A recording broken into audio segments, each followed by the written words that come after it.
صبر کا وہ امتحان جس نے سب کچھ بدل دیا۔ السلام علیکم ویورز، کیا آپ نے کبھی ایسا وقت دیکھا ہے جب سب کچھ چھن جائے؟ صحت، دولت، اپنے لوگ، امید بھی۔ آج میں آپ کو ایک ایسے نبی کا واقعہ سنانے جا رہی ہوں جنہوں نے صبر کی وہ مثال قائم کی جو قیامت تک یاد رکھی جائے گی۔ یہ واقعہ حضرت ایوب علیہ السلام کا ہے۔ اللہ تعالیٰ نے انہیں بے شمار نعمتیں عطا کی تھیں، دولت، صحت، خوبصورت زندگی، خاندان، لیکن پھر ایک وقت ایسا آیا جب اللہ تعالیٰ نے آزمائش شروع کی۔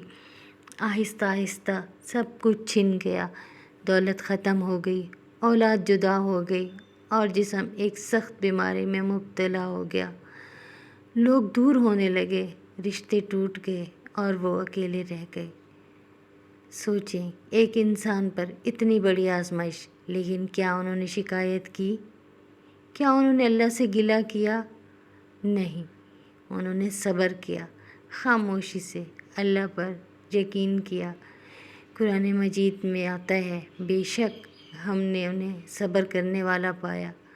وہ بہترین بندہ تھا، وہ بہترین نبی تھے، بے شک وہ بہت رجوع کرنے والے تھے۔ یہ وہ مقام ہے جہاں انسان ٹوٹ جاتا ہے، لیکن حضرت ایوب علیہ السلام اللہ کے اور قریب ہو گئے۔ پھر ایک وقت آیا جب انہوں نے دعا کی، اے میرے رب، مجھے تکلیف پہنچی ہے اور تو سب سے زیادہ رحم کرنے والا ہے۔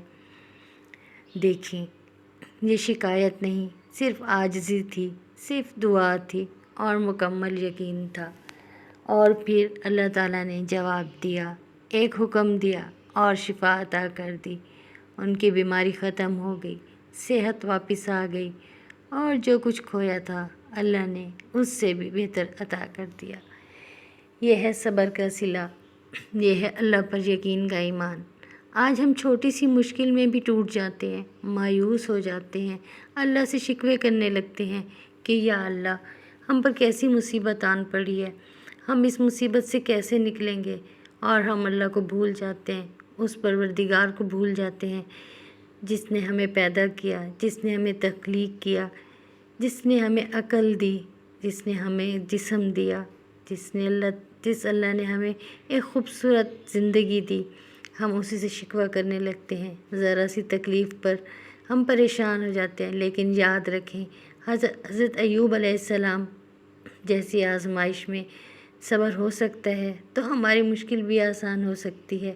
آپ کا درد آپ کی آزمائش ہے، یہ بے وجہ نہیں ہے۔ اللہ آپ کو گرا نہیں رہا، بلکہ اللہ آپ کو اپنے قریب لا رہا ہے۔ بس صبر کریں، دعا کریں اور یقین رکھیں، کیونکہ اللہ کا وعدہ ہے کہ اللہ صبر کرنے والوں کے ساتھ ہے۔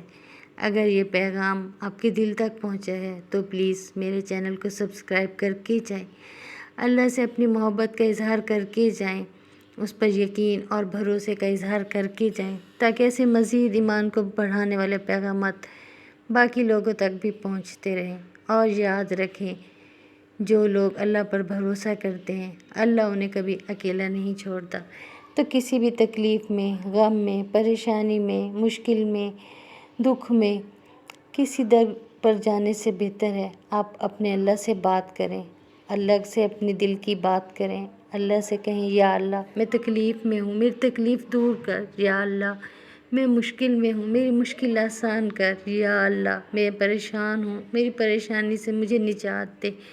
آپ ہاتھ پھیلا کر تو دیکھیں، آپ کے آنسو آپ کے فرش پر نہیں بلکہ اللہ کے عرش پر گرتے ہیں، اور وہ اللہ جو آپ سے سب سے زیادہ محبت کرتا ہے، جو آپ سے 70 ماؤں سے زیادہ محبت کرتا ہے، وہ آپ کو کبھی اکیلا نہیں چھوڑتا۔ جس نے تخلیق کیا اس سے بڑھ کے آپ سے کون پیار کر سکتا ہے؟ اس سے بڑھ کے آپ کا احساس کس کو ہو سکتا ہے؟ تو بس آج سے ہی اللہ سے اپنا رشتہ مضبوط کریں اور اپنے رب کے آگے ہاتھ پھیلائیں، اس سے مدد مانگیں، اس سے دعا کریں، اس سے کہیں کہ یا اللہ میں جس مصیبت میں گرفتار ہوں مجھے اس پریشانی سے نکال، میری آزمائش ختم کر، مجھے زندگی کی وہ نعمتیں عطا کر جن پر میرا حق ہے۔ یا اللہ تو بہتر فیصلہ کرنے والا ہے، میرے حق میں بہتر فیصلہ کر اور مجھے اور زیادہ دل کو سکون اور میرے دل کو سکون اور مجھے کامیابیاں عطا کر۔ پلیز اس پیغام کو زیادہ سے زیادہ پھیلائیں اور میرا چینل سبسکرائب کریں، اور یہ آپ کی اللہ سے محبت ہے، سبسکرائب کرنا نہ بھولیں۔ تھینک یو سو مچ۔ اپنا بہت سارا خیال رکھیں۔ اللہ آپ کا نگہبان ہو۔